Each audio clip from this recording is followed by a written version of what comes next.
Super Juan Gantalaw sa DYWS Super Radio. Ang balita karon, lakbit saysay sa labing init nga tahuling takna sa tanang dapit sa tong kapupunan. Balita karon.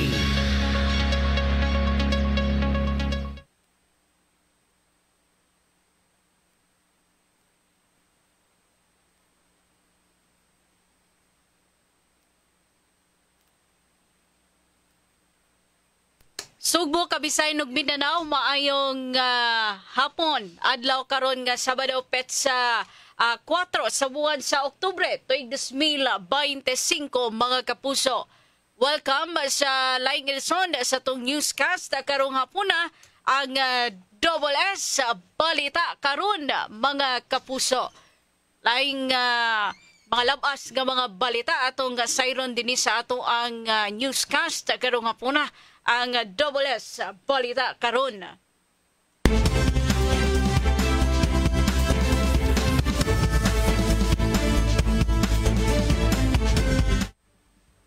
Ako inyong kapuso, inyong anchor woman, Super Joan Gantalaw, mga kapuso. May paminaw sa ato ang mga listeners sa bisan asang parte sa kalibutan, mga kapuso, no? May buntag, may udto, may hapon, may gabi diha kaninyo o niya sa atong mga suking tigpaminawan, mga drivers, mga habal-habal drivers, taxi drivers, no, sa atong mga vendors diha, mga kapuso, may hapon diha kaninyo, no, sa mga nagpaminaw sa ato ang newscast karong hapuna, mga kapuso.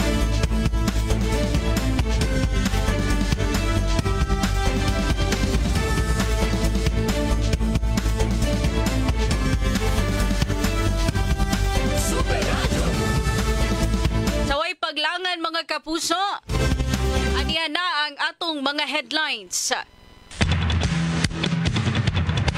Arita sa atong balita sa lokal, atong i-check usab unya, mga kapuso, live interview. Doon natin live interview sa Regional Director sa Office of Civil Defense sa Region 7 na naatangi, mga kapuso. Atong i-check ang ilahang relief operations dito sa Northern Cebu. Sa pika sa bangin, may usa ka sakyanan nga dunay karga nga relief goods na wada og break, nalimbuwad og midaro sa laing sakyanan dito sa Balamban. Samtang driver sa counter truck ug mga sakay nga seminarians luwas ra human kininabulasot sa sinkhole niyang padung sa San Remedios. Samtang dayo sa landslide usab ang naitabo sa sitio Banaba, Barangay Ginsay, Dakbayan sa Danao, gumikan sa pagsigulihok sa yuta tungod sa aftershock. Malita dito sa kauluhan, mga kapuso, DOJ Secretary gipapangita si Orly Goteza kinsa naglambigit nila ni House Speaker Romualdez ug kani ako Bicol Representative Zaldico sa gingong anomalya sa flood control project. Super Radio, Super Radio, Super Radio. O kato mga headlines sa Double S Balita karon, atangi sa tong pagbalik ang kompletong detalye. Atong oras Balita karon.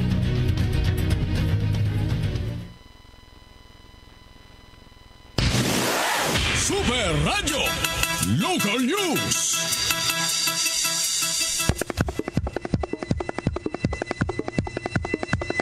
Mga kapuso, atong makauban karong orasan, no? Makakasama natin ngayong hapon si OCD7 Regional Director Joel S. Erestain.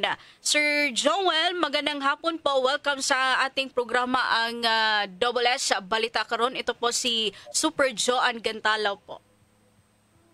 Hello po, Ma'am Super Joan. Magandang gabi po. Hapon pa lang pala. Magandang hapon po sa inyo po at sa inyo pong lahat na nakikinig. Unang-una sa lahat, sir, kumusta po ang situation ngayon being on the ground po ng being on the ground po sa mga relief operations na ginagawa nyo ngayon? Kumusta po ang Northern Cebu po at kamusta din po yung relief operations na ginagawa ng ating government po, sir? Yes po, patuloy po ang relief operations. In fact, libo-libo po ang nabigyan po ng family food packs ng ating pong DSWD a very close partner in response overnight, no, hanggang kanina umaga. At kanina pong umaga, we were there sa Bugo City at nasaksihan po natin yung pagtatayo po ng Tank City dyan po sa Barangay Cogon, dyan po sa Bugo City. Kung saan po yung ating po nakikita natin kasi pag nagkakaroon tayo ng aerial survey, napapansin po natin na yung ating po mga kababayan nagte-tent out na lang po sa labas ng bahay nila.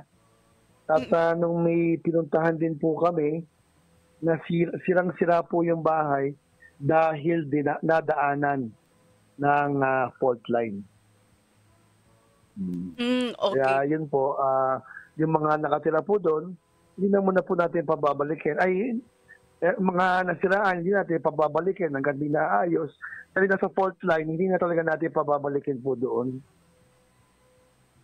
Kaya yun po ang nangyari.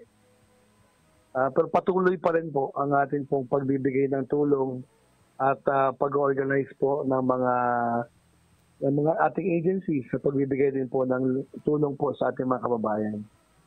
Okay po. So being on the ground po, Sir Joel, marami talaga yung mga napinsala, mga damages na mga bahay, mga nasira na talaga, mga buildings. Oo. Tama po 'yun. Pati mga businesses din sila, pati po ang ating mga government facilities sila din. Kaya medyo matindi rin po ang tama sa bayan ng Bugo City at saka sa mga katabing bayan po nito. As of now po, mga ilan na pong mga food packs or mga tulong na inihatid nyo po sa mga nabiktima po ng lindol po? Ang pagkakaalam ko, umabot na po yata sila ng 60,000 na food packs. So that means about 60,000 families din na nabigyan na rin. Oh, okay po. Hello. Opo. Okay po. So sa ngayon po, sir, ano po yung panawagan niyo po sa mga tao, sa publiko, especially po sa mga nabiktima at sa mga individuals or groups din po na gusto din pong magbigay ng kanilang tulong sa Northern Cebu po, sir? Unang-una po, meron po sana tayong hinihiling na yung mga gusto pong tumulong, idaan po natin sana sa tamang channels. Katulad ng pagdadala po ng tulong nila sa Kapitolyo ng Cebu. At doon po na i-check in yung kanilang mga may tutulong para kasi minsan hindi naman para at least mas maraming dalhin na isang biyahian lang. Ang nangyari po kasi nagdudulot po ng traffic yung mga gusto pumunta. Minsan nga nagdadala ng konti lang para lang makita yung lugar, no? Wag sana po gawin muna yon dahil pag nagkikreate po ng traffic, marami pong mga responders hindi makadaan, hindi makapagbigay ng tamang ayuda o tulong sa ating pong mga kababayan. Katulad po kanina, no? Meron kami sinusundan sa pag-iikot po namin. Meron kami sinusundan isang sasakyan. Bigla na lang siyang titigil sa kalagitnaan sa daan. Tapos doon siya magdi-distribute. Okay na po siguro. Maganda naman siguro ang hangarin na makapagbigay ng tulong. Pero mas nakakapinsala po yun dahil yung iba, biglang nagtatakbuhan sa kalye. Paano kung may maharurot po na sasakyan? Baka mas makapinsala pa po yun. Kaya ang sabi po natin, iwasan po natin sana yun. Kasi isipin po natin sana yung kaligtasan din po ng ating pinagbibigyan po ng tulong. What you want is a responsibility as well. Yes, we're thankful for their generosity. But what we are asking for is that behind that, those generous hands should be a responsible person or responsible human being. Yun lang po sana ang mensahe po natin sa ating mga kababayan. At doon naman po sa mga nangangailangan talaga, Hayaan niyo po, darating at darating po ang inyong gobyerno. Basta ang hihingi rin po namin sana ay disiplina din. Kasi may mga iba, nagpapanggap na lang, nabigyan na, nagpapanggap na lang. Huwag naman sana tayo doon. Ano na po tayo, maging disiplinado lang po tayo. Apo. Yung mga island barangays, yung mga island municipalities din po, sir, na bigyan din, kasama din po yun sa mga nabigyan natin ng mga relief packs din po, sir. Sa ngayon, hindi pa kasi hindi naman sila masyadong napinsala. Pero sa pagkakalam ko, pati sila maaabutan din kahit pa paano. Kasi hindi naman sila in need of family food packs. Ang binibigyan po natin yung mga talagang nangangailangan. Yung mga hindi makabili, walang tindahan, o hindi makalabas kasi sila yung mga daan, o kaya yun po ang binibigyan natin. Pati rin sa mga sa mga mountain barangays ng mga ng mga municipalities din, sir, yung mga liblib na lugar din. Ano po? Bibigyan din natin ng mga relief packs din po na talagang affected din po ng lindol. Kung affected po yan, bibigyan po yan. Opo. Okay. So, Opo, yes. Okay po. As of now po, ano lang po yung parting message nyo po, mensahe nyo po sa mga sa publiko din po. Especially ngayon na may mga aftershocks din po na na-experience yung mga doon sa Northern Cebu po, sir. Yun nga po, disiplina na lang po at tulong-tulong po tayo. Kung nakikita po ninyo na medyo matindi ang pinsala po ng inyong bahay, huwag po muna natin pasukan. Okay. Hello? Yes po. Okay po. Yes, thank you so much, sir. Opo, maayong gabi po. Okay, sir. Salamat. Thank you, Sir Joel from OCD. Sir, our OCD 7 Regional Director Joel S. Erestain from Office of Civil Defense Region 7. Daghang salamat, sir. Maayong hapon. Magandang hapon. Inyong nadungog mga kapuso ang interview nato ni Sir Joel Regional Director Joel Erestain sa OCD 7 mga kapuso. May tungod na sa situation sa ilahang relief operations mga kapuso gikumusta nato ang ilahang relief operations. So matud pa ni Sir Joel, Sir Erestain nga nagpadayon gihapon karon ang ilahang relief operations so katong mga affected mga kapuso aning linog hatagan gyud hatagan gyud og kanang relief packs mga kapuso sa mosadto naasab siya mga dugang panawagan sa ilahang ahensya. So dati makitaan nga mga post sa Facebook mga kapuso dayag man jud kaayo nga paingon gyud sa norte nga part dito sa Northern Cebu mga kapuso perti ng trapikan kay daghan gyud ang nipaabot ni hatag gyud sa muhatag gyud og hinabang adto sa mga affected gyud sa linog mga kapuso. Okay. Super Radio. Super Radio.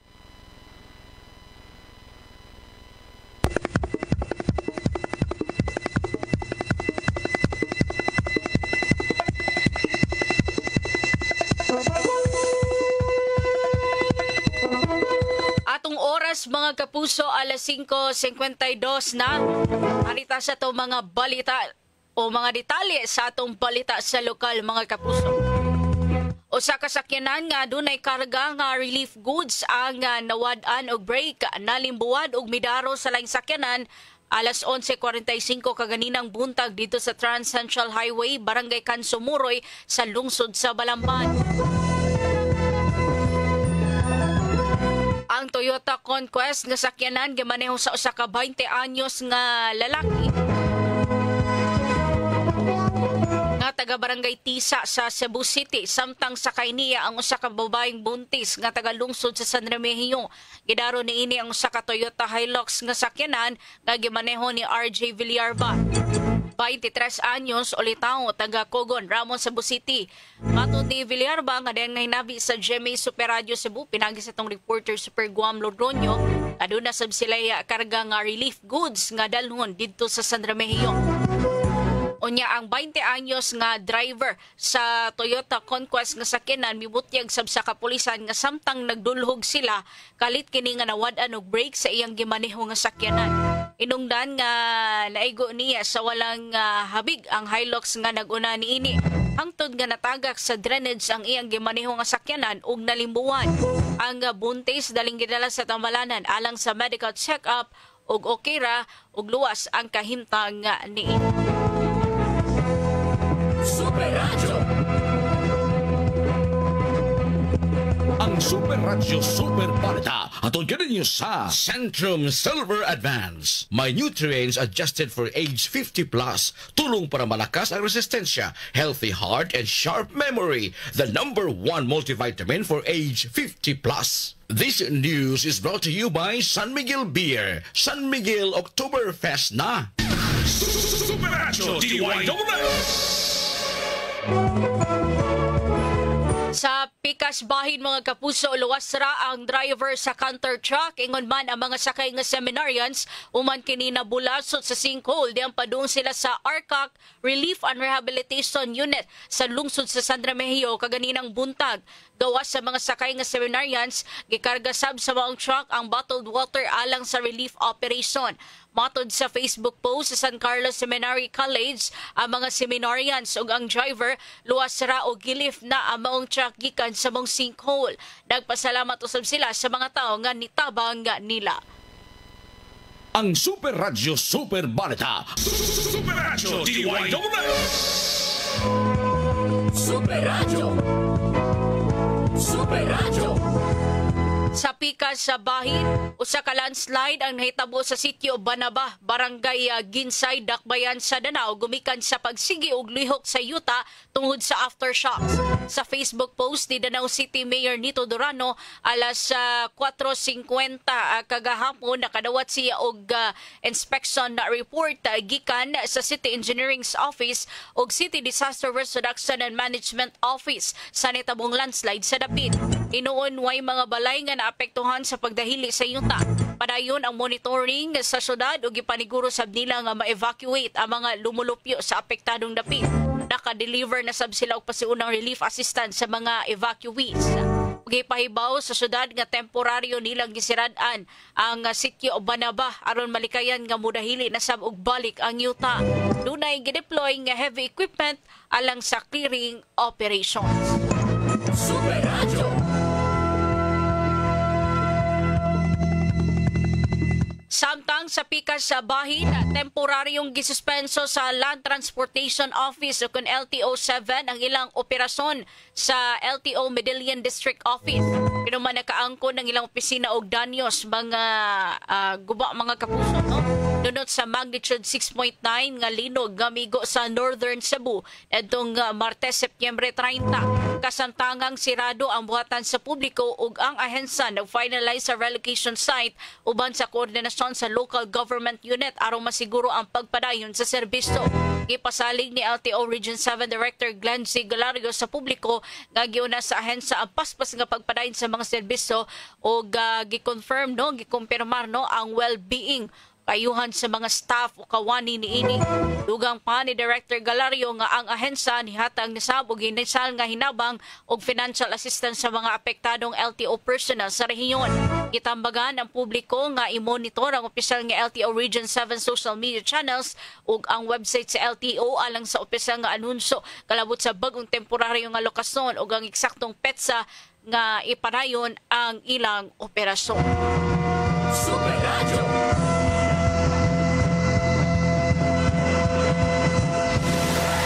Super Radio National News.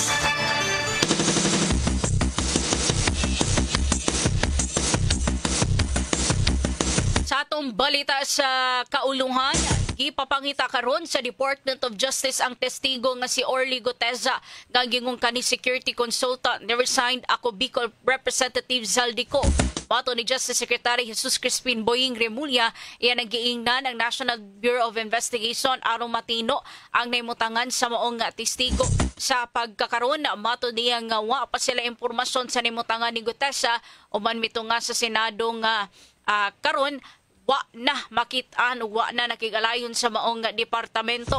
Nasairan nga si Orly Guteza mo'y mibutyag sa gingong maleta nga basura, code name sa kwarta nga gipadala nilang kanhi House Speaker Martin Romualdez o Congressman Zaldico. Mga gusto ni Justice Secretary Remulla nga pangitaon si Guteza aron maklaro usab niya ang isyu sa pagpanotaryo sa iyang pamayag. Dunot sa iyang kapakyas pagtunga sa tigom unta niya sa kalihim, gusto ni Justice Secretary Remulla og dugang katin-awan sa iyang affidavit.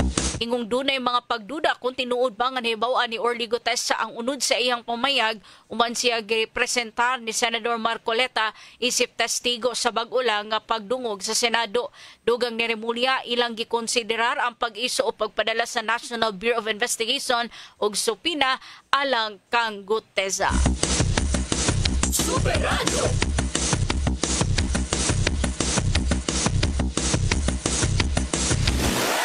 Super Radio Weather News.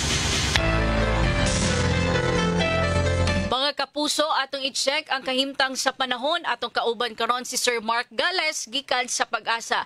Sir Mark Gales, maayong hapon. Kumusta atong panahon, sir?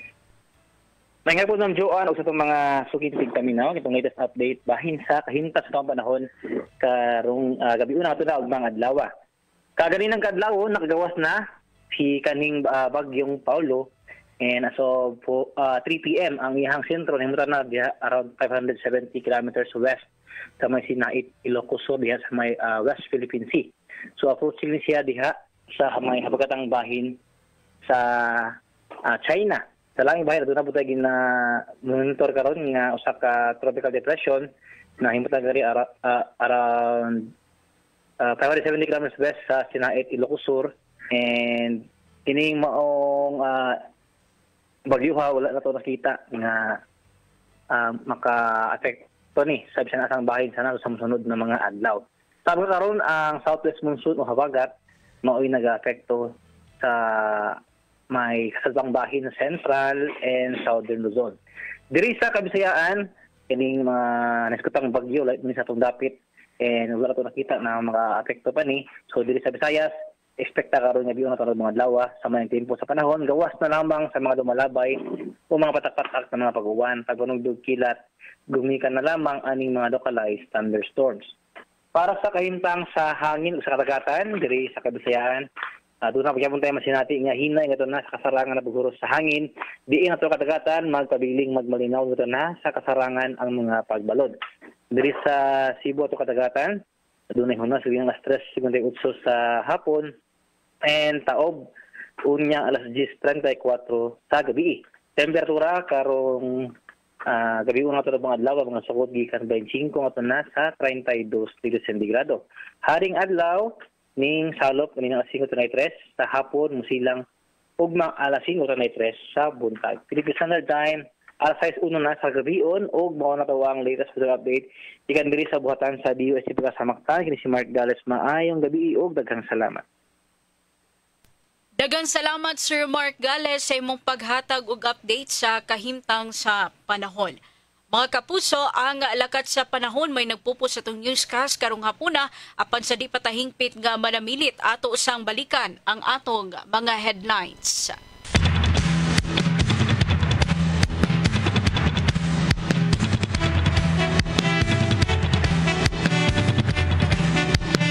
Sa balita sa lokal, usa ka sakyanan nga dunay karga nga relief goods na wala og break, nalimbuwad og midaro sa laing sakyanan didto sa Balamban. Samtang driver sa canter truck ug mga sakay nga seminarians luwas ra human kini nabulasot sa sinkhole ang padung sa San Remigio.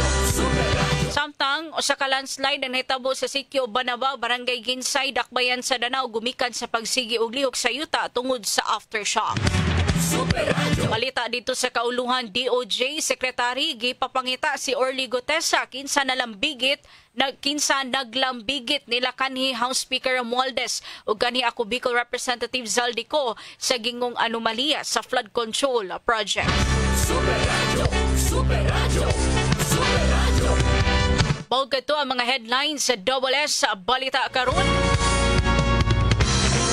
Kato naglangkob sa atong newscast karong hapuna ang Double S sa Balita Karon adlaw nga Sabado petsa 4 sa buwan sa Oktubre 2025. Musunod sa di madugay ang 24 oras sa replay. Salamat sa mga naminaw sa radyo sa 999 kHz sa dayo sa radyo o sa ato ang Facebook Live. Pinagi sa itong Facebook page ang DYSS Super Radio GMA mga kapuso. Atong itimbaya kadiyot ning atong mga Facebook Live streamer o kanang mga nagtan-aw sa atong Facebook Live mga kapuso. Mayong hapon ug happy weekend gikan ni Sir Aaron Jarina. Mayong gabi Super Joan gikan ni Sir Augusto Monasterio Marfito. Good evening DYSS listener, especially Super Joan from Suba, Basbas, Lapu-Lapu, gikan ni Ma'am Leyan Kutamora Matilo. Mayong hapon Super Joan sa Kalape, Bohol, gikan ni Sir Alan Sukwano Kanyan. Mayong hapon Ma'am Super Joan from Pagadian, present, dapat, totoo. Okay. Nakalungag na ba ang tanan gikan ni Ma'am Sheena Ocaris. Nagasalamat sa mga naminaw, mga kapuso. Ato nakauban karong hapuna sa atong newscast si atong mga reporters sa mga kapuso si Super Norman Mendoza, Super Alan Mahait ug Super Lloyd Suarez. No, onya akong kauban karon sa Master's Control si Sir Engineer Julius Malinaw, sa transmitter side si Sir Danny Albano. May hapon din mo sir. Onya ato ang News Director Super Fats Anthony Inso, ato ang Program Director Super Algin Abakita, atong Station Manager Super Kit Matos Cortez. Ako si Joan Gantalaw, magayong kaninyo daghang salamat sa pagpaminaw ug maayong gabi kanatong tanan. Dapat totoo. Komprehensibong asoy sa mga balita ug kalambuan sa mga balita.